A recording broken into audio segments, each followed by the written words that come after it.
Hello friends, welcome to my channel Medicos Learning. This is Anushka Rajput here. और जो लोग मेरी वीडियो को पहली बार देख रहे हैं उनके लिए मैं बता देती हूँ कि we are preparing for government nursing exams. ठीक है, I am providing here free coaching content. जो एमएससी नर्सिंग एंट्रेंस एग्ज़ाम के लिए भी प्रेपरेशन करना चाहते हैं वो भी मेरी वीडियोज़ को देख सकते हैं और अपनी तैयारी कंटिन्यू कर सकते हैं. तो चलो आगे कंटिन्यू करते हैं. जो हमारा आज का टॉपिक है वो है ऑस्टियोमाइलाइटिस. ठीक है, जैसे कि ऑस्टियोमाइलाइटिस. जो ऑस्टियोमाइलाइटिस है वो शब्द क्या तीन शब्दों से मिलके बना हुआ है. अलग अगर मैं इसको तोड़ना चाहूँ तो एक है मेरे पास ऑस्टियोन, दूसरा है माइलो एंड थर्ड है मेरे पास आइटस. ठीक है, तो जो ऑस्टियोन शब्द है उसका मतलब होता है हमारे पास बोन. ठीक है, और जो माइलो शब्द है उसका मतलब होता है बोन मैरो. ठीक है, और जो आइटस शब्द है उसका मतलब होता है इन्फ्लामेशन या स्वेलिंग. ठीक है, मतलब बोन मैरो में इन्फ्लामेशन और इन्फेक्शन का हो जाना उसको क्या बोलते हैं हम, ऑस्टियोमाइलाइटिस. जो बोन मैरो होता है, हमारे जितनी भी लॉन्ग बोन्स होती हैं, ठीक है, जितने भी लॉन्ग बोन्स हैं हमारे पास उनके एंड में, ठीक है, बोन मैरो क्या है प्रेजेंट होता है. यहाँ पे हमारे जितने भी सेल्स हैं उनकी फॉर्मेशन होती है, चाहे प्लाज्मा सेल्स हैं चाहे ब्लड सेल्स हैं. ठीक है, उन सारे जो सेल्स है उनकी फॉर्मेशन कहाँ होती है, बोन मैरो में. ठीक है, तो कैविटी है जो बोन के अंदर पाई जाती है जो हेल्प करती है डिफरेंट टाइप ऑफ सेल की फॉर्मेशन में. तो बोन मैरो में इन्फेक्शन और इन्फ्लामेशन हो जाना, उस कंडीशन को हम क्या बोलेंगे, osteomyelitis. Infection of the bone and bone marrow result in the necrosis of the bone and new bone cell form. Necrosis जो शब्द है उसका मतलब होता है कि ब्लड सप्लाई डिक्रीज होने की वजह से जो वहाँ के सेल्स हैं वो क्या हो गए हैं, डेड हो गए हैं. ठीक है, तो नेक्रोसिस हो जाना और जो न्यू सेल बन रहे हैं, ठीक है, जो पुराने सेल थे वो भी नेक्रोस्ड हो गए और जो न्यू सेल्स बन रहे हैं, ठीक है, ऑस्टियोब्लास्ट जो सेल है वो जो न्यू सेल्स बना रहे हैं वो सेल भी क्या हो गए, हमारे डेड हो चुके हैं, नेक्रोस्ड हो गए. तो इस कंडीशन को हम क्या बोलेंगे, ऑस्टियोमाइलाइटिस. नेक्स्ट अगर मैं बात करूं इसके कॉजेज की, तो ऐसा क्यों होता है, क्या इसके कारण है. तो हमें कोई भी इन्फेक्शन हो गया, ठीक है, ब्लड में कोई इन्फेक्शन आ गया हमारे, वही इन्फेक्शन क्या है अब बोन को क्या है, ट्रांसमिट हो गया है. ठीक है, बोन को अफेक्ट कर रहा है. अगर ऐसा इन्फेक्शन है तो हम उसको बोलेंगे कि जो इन्फेक्शन है वो हेमेटोजीनस रूट से स्प्रेड हो रहा है. और ऐसा किसमें देखा जाता है, सबसे ज्यादा बच्चों में, चिल्ड्रन में क्या है, इस टाइप की कंडीशन देखी जाती है कि उनको जो बोन में इन्फेक्शन होते हैं वो मोस्ट कॉमन कहाँ से होते हैं, हेमेटोजीनस रूट से. नेक्स्ट जो हमारे पास कॉज है उसमें लिखा है डायरेक्ट इंजरी. ठीक है, direct injury, surgical trauma and में any other vascular disease condition. ठीक है, बोन को जो आर्टरी सप्लाई करती है, ठीक है, चाहे मेटाफाइजियल आर्टरी है, ड्यूट्रिएट आर्टरी है, उन आर्टरी में कोई डायरेक्ट ट्रॉमा हो गया, इंजरी हो गई, उस कंडीशन की वजह से क्या बोन में अब क्या हो गया, इन्फेक्शन हो गया. तो डायरेक्ट इंजरी भी क्या है, एक रीजन हो सकता है. नेक्स्ट है हमारे पास पॉजिटिव एजेंट्स. पॉजिटिव एजेंट में जो स्टेफाइलोकोकस ऑरियस बैक्टीरिया है, ठीक है, वो मोस्ट कॉमन कॉज है इसका. जो 80% ऑफ इन्फेक्शन है वो क्या इस बैक्टीरिया की वजह से होते हैं. इसके अलावा और भी बैक्टीरिया है, सूडोमोनास, हीमोफिलस इन्फ्लुएंजा, ठीक है, और हमारे पास स्ट्रेप्टोकोकाई. ठीक है, सारे क्या है, पॉजिटिव एजेंट है जो कि रिस्पॉन्सिबल होते हैं ऑस्टियोमाइलाइटिस के लिए.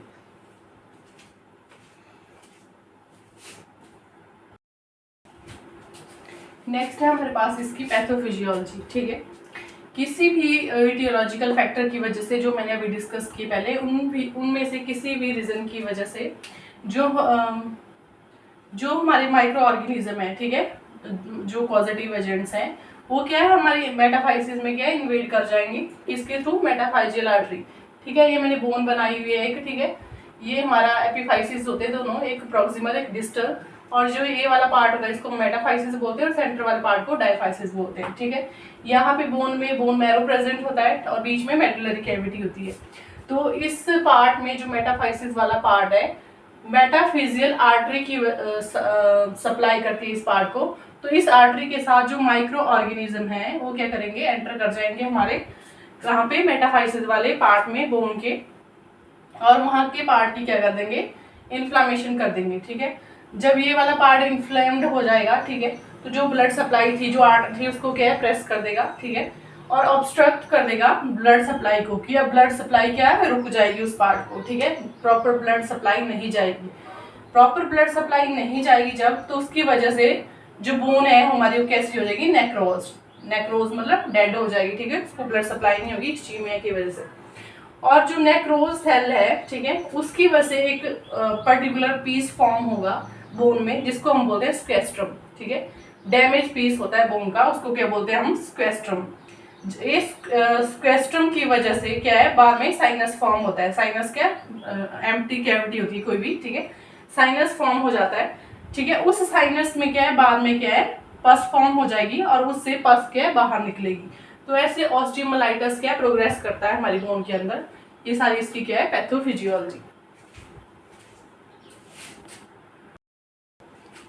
नेक्स्ट है हमारे पास स्टेजेस ऑफ बोन इन्फेक्शन, कि बोन इन्फेक्शन की क्या क्या स्टेजेस होती हैं। जो फर्स्ट स्टेज है हमारे पास वो क्या है, अक्यूट स्टेज, ठीक है। अक्यूट स्टेज का क्या मतलब है, अक्यूट जो शब्द होता है उसका मतलब होता है कि अचानक से, एकदम से, सडन, ठीक है। तो अचानक से ये इन्फेक्शन हो गया और क्या है, 2 वीक तक रहा, तो हम उस इन्फेक्शन को काउंट करेंगे अक्यूट स्टेज में। दूसरी है सब अक्यूट स्टेज, ठीक है। सब अक्यूट जो इन्फेक्शन है उसकी ड्यूरेशन 2 से 4 वीक तक हो जाएगी, ठीक है। नेक्स्ट है हमारे पास क्रॉनिक स्टेज। क्रॉनिक स्टेज क्या है, 4 वीक से ज़्यादा अगर इन्फेक्शन रहे तब हम उसको क्या बोलेंगे,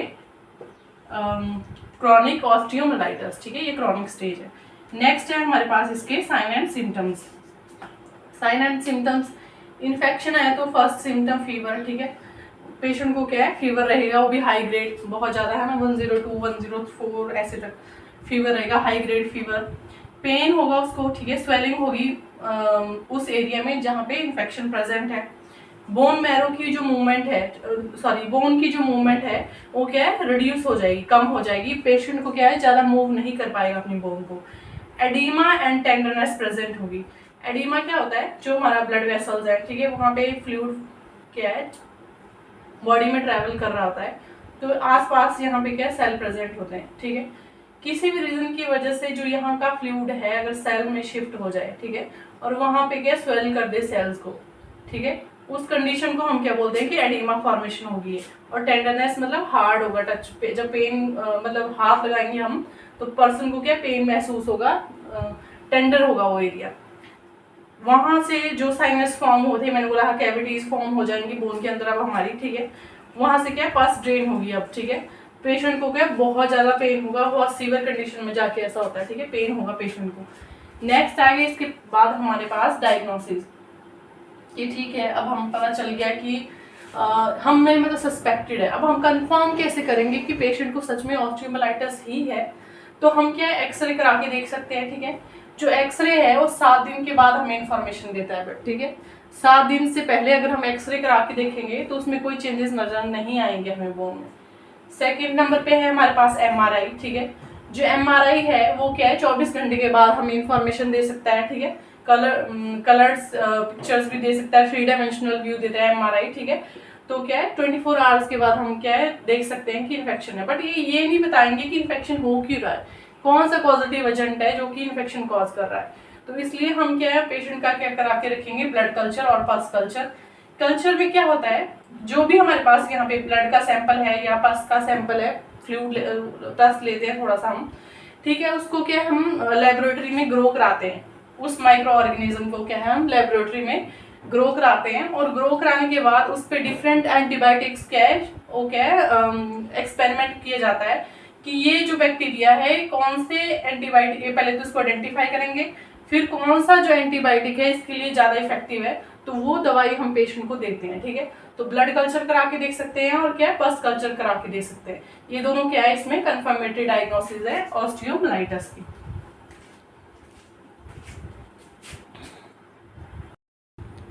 नेक्स्ट है हमारे पास इसका ट्रीटमेंट, ठीक है, कि हमें पता भी चल गया, डायग्नोस हमने कर लिया, कंफर्म कर लिया कि हमारे पेशेंट को क्या है ऑस्टियोमाइलाइटिस ही है। अब हम ट्रीटमेंट क्या करेंगे, तो ट्रीटमेंट को 2 पार्ट्स में डिवाइड किया हुआ है। फर्स्ट है मेडिकल मैनेजमेंट, दूसरा है सर्जिकल मैनेजमेंट, ठीक है।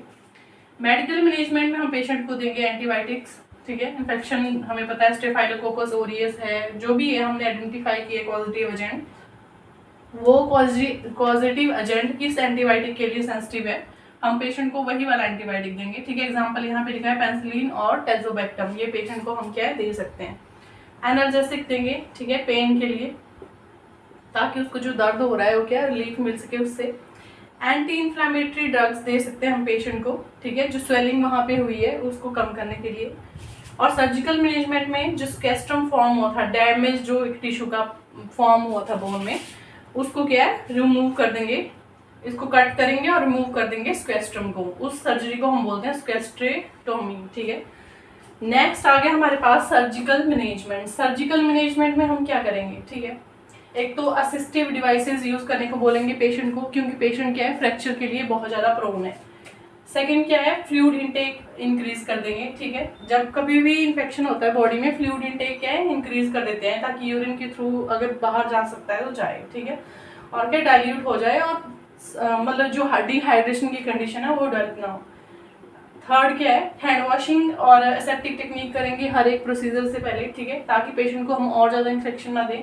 एसेप्टिक टेक्निक का यूज़ करना है हर एक प्रोसीजर से पहले भी और जब हम डिसइंफेक्ट कर रहे हैं तब भी।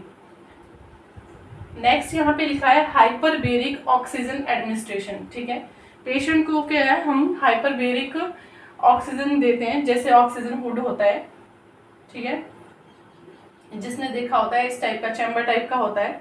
तो जो छोटे बच्चे होते हैं उनको हम क्या मास्क या फेस मास्क यूज नहीं करते हैं, तो ऑक्सीजन हुड का यूज करते हैं। इस पूरे हुड में जो न्यूबॉर्न होता है उसका सिर रखा जाता है, ताकि उसको ऑक्सीजन अच्छे से मिल सके।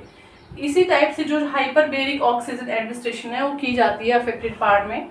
जब हम पेशेंट को ऑक्सीजन देंगे, ठीक है, तो वो क्या करेगा, वहाँ की जो टिश्यूज़ हैं उसकी हीलिंग में हेल्प करेगा, रिपेयर होगी वहाँ की टिश्यू की, और प्रिवेंट करेगा फर्दर इन्फेक्शन से। ठीक है, ताकि पेशेंट को और ज़्यादा कोई इन्फेक्शन ना हो जाए। ठीक है, आज के लिए इतना ही। ठीक है, अगर आपको मेरी वीडियोस पसंद आई तो वीडियो को लाइक करें, शेयर करें, कमेंट करें, और ज़्यादा वीडियो की ऐसी ही और ज़्यादा वीडियो देखने के लिए मेरे चैनल को सब्सक्राइब करें। Thank you.